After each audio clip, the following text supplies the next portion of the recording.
We started the show, though, talking about the conditions at the British Open and at Carnoustie and the brown fairways, and thought we would talk with Mr. Golf, Ray Hustek, about what we are seeing today. Kevin Kisner leading, by the way, at 5 under. A crowded leaderboard. Some of the big names that are up there, Rory McIlroy is -2. Ricky Fowler's -1. Justin Thomas -2. Tiger just finished, by the way, at even par. Ray, first of all, the condition of that golf course. Now, the greens look fine, but do they not water the fairways? What is going on there? They're brown and ugly looking. And that's number one. And number two, what does that do to these guys' games? I certainly gives them more length on the drives, but having to hit off of that when the ground is that hard, how does that change the game for these guys? How difficult does that make the golf course? Yeah, it's links golf, Matt, and they water them some. But no, this is links golf, and that means that you're playing on firm, fast, brown, hard fairways. That it's almost like playing on a giant bumpy sheet of ice, and you have to be really careful after the ball hits the ground what's going to happen, because a lot of those beautiful stacked sidewall, vertically faced bunkers are in low areas, and as the balls kind of run around out there loose, they find those low spots, and sometimes you just think you've hit a great one and it barely rolls into that, or you find yourself in the Barry Burn because you can't put the brakes on it once it hits the ground. Again, if you imagine hitting the ball down a runway or down the street or on something really firm, and the ball just will not stop. A lot of guys driving it much farther than they expected. Hideki Matsuyama, I saw, hit a 415-yard 3-wood. So you got to be as aware of what's going to happen after the ball lands on the ground as you do through the air, which is what we're used to playing in the States, where everything is green and lush and, more like darts. So are you playing a club or two less off of the tee with this, or strategy-wise, what happens? Yeah, a lot of irons off the tees, although if there's not something out there in the way, you can bomb it a mile and go for some of these par fours, and we've seen guys play really aggressive. Kevin Kisner, who's leading, played super conservative. It was really interesting because he didn't hit driver much at all today. On the other hand, Brooks Koepka, who went 41 on the front, 31 on the back, you saw what happens when you get real aggressive with the driver, especially on the front nine here. Yeah, visiting with Ray Hustek, Mr. Golf. You mentioned Kevin Kisner, who is the leader right now.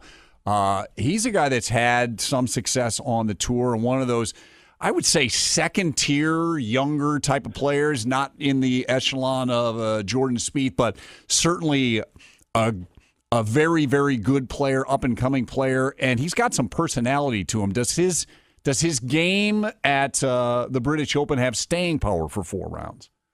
Yeah, I think it does. I mean, he's won a couple times, Matt, so he's been in the winner's circle. He understands what that takes. He's sharing a house with a whole bunch of guys this week, including Ricky Fowler and Jordan Spieth, so he'll get some grief about how lucky he got having an early tee time today, and that gave him a chance to get out and do that. But he played well with only one bogey. A couple names that I think we got to watch up at the top of the board there, Matt. Brandon Stone is a young guy who, it was kind of fun. He won the Scottish Open last week and then comes right out today and backed it up and had a great day at 3 under par. I think he's a guy that could stick around, not as recognizable to all of us, although he played with Jordan Spieth at the University of Texas. He's a South African. And then Matt Southgate, who had a good day today also, he was a couple under par. He's actually a member at Carnoustie, so watch for him as well to stick around. There are typically, it seems like, and Stan and I were talking about this at the beginning of the show, the leaderboards quite often at major championships in the first or second round have guys that are like, who's that, or whatever. And then by the end, usually, not always, but usually it is guys that are top 20 in the world or whatever. There obviously are exceptions where guys like a Ben Curtis wins a major. But why is that? Why do you a lot of times see guys early and, your Rory McIlroys or Tiger Woods or, back in the day are 5 shots back, but by the end of the weekend they're up there? Why do we see names early that aren't there by the end of the tournament?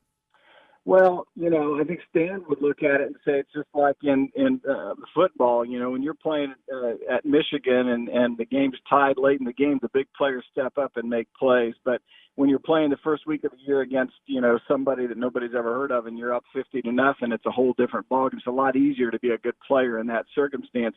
In a truly world championship, which is really what the British Open is in golf.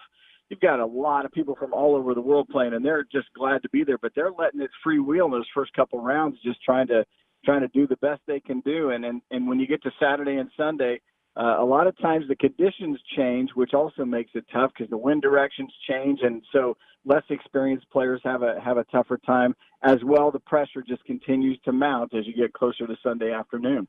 What do you think of Tiger's round today? Finished even par.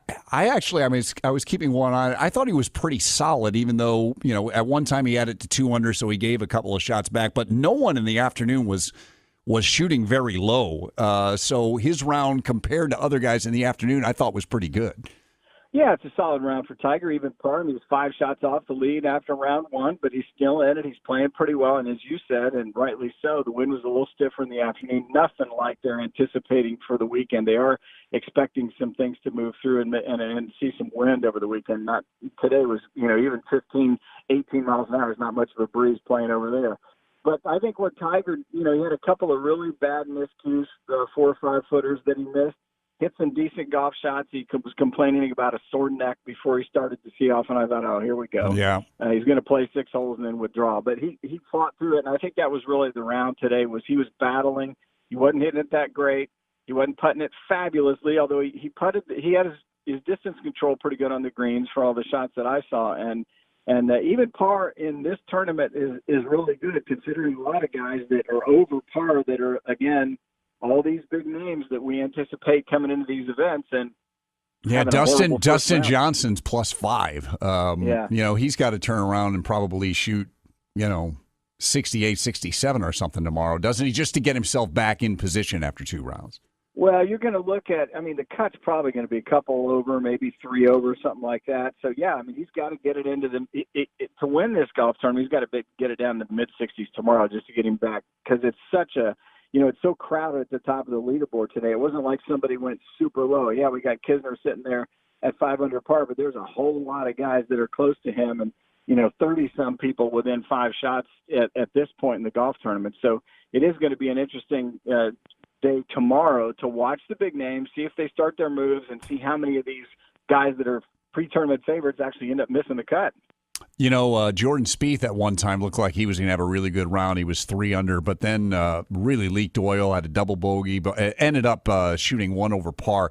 Yeah, I know, Ray, you can't win a golf tournament on Thursday of a major, but what is he thinking after? That's got to be frustrating to really look like you're putting yourself in good position after 1 round and then to give 4 shots back like that late in the round. How does he go about recovering from that? Yeah, he was cruising, just smooth. And then, these last 4 holes out here are brutal. It's so hard. You really can't get a sense for it when you're standing or looking at those camera angles, looking down at the golf course. When you're standing at eye level in the golf course, it's a really tough-looking golf course. And he had a bad lie in a bunker, ended up having to go sideways out of the bunker, which was actually a mistake. He should have probably hit the shot and left his ball in the bunker on 15 where he made double. And, he ended up chipping it all the way across the fairway into the rough, and then he couldn't hold the green with his next one. So, instant double bogey. Then he's mad. A couple holes later, he makes another bogey, still upset. So he didn't put it behind him and obviously did not finish well. So I'm sure he was chewing on his putter when he got done playing and ready to, break a few clubs and everything. But he's a defending champion. He's won majors. He knows what it takes. Tomorrow morning, he'll be fine. He'll get it put back together. And as hard as it was for him to finish that way, he played a lot of really good golf today, and I think he'll recall that tomorrow and get himself back into contention. Last thing, Ray, the golf course and the conditions today, and we're talking about how brown and how dry it's been and how brown the fairways are and everything. And you mentioned over the weekend probably is going to get a lot tougher with the wind. But in terms of tomorrow, Tiger played late today. He'll play early tomorrow. Same thing with Dustin Johnson, who's got some catching up to do. How different is the course? And again, we don't know exactly what the weather forecast, but for today, for example, how different was the course in the morning to the afternoon? And generally, those early morning tee times, more often than not, it's better to have those in the afternoon. How different does the course play as the day extends? Played a lot different today, although not as different as it would in the U.S. Open because the greens are a little slower. There's a lot more grass on them. They don't get as chewed up around the hole. So putting late in the day in any of the rounds is not as difficult as it would be in a U.S. Open in this particular tournament. But I think what you're going to see with the guys that go later in the day, typically they get more wind. Although today, as I'm watching the coverage, the wind blew from every single direction at some time during the day. It was north to start, then it switched to east, then it was south, and at the end of the day it was west. And, that messes with you because you've played practice rounds in certain types of wind, and now you're playing in something totally different where you maybe hit a 7-iron into a hole that, you're hitting a sand wedge into, today after practice. So the practice rounds almost don't mean anything other than getting a sense for where the holes are going to be located. But it's so much fun to watch these guys play this kind of golf because of so much stuff that happens on the ground that you might say, well, it's a bad luck or a bad break. You get a lot of good breaks, too, off those funny little knobs. And I think it's something that as Americans, we just don't see links golf. And to see a brown fairway, we think, oh, that thing's in terrible shape. That's golf. That's links golf. It's what it's like over there. And it's part of the fun and part of the creativity. You need to play well. All right, Ray. I love watching it because, the tall grass in the rough and the deep bunkers. It's a different kind of link style golf. It's a different style of golf, and it's fun to watch and should be fun the next 3 days. Appreciate you taking some time. Anytime. Thanks, guys.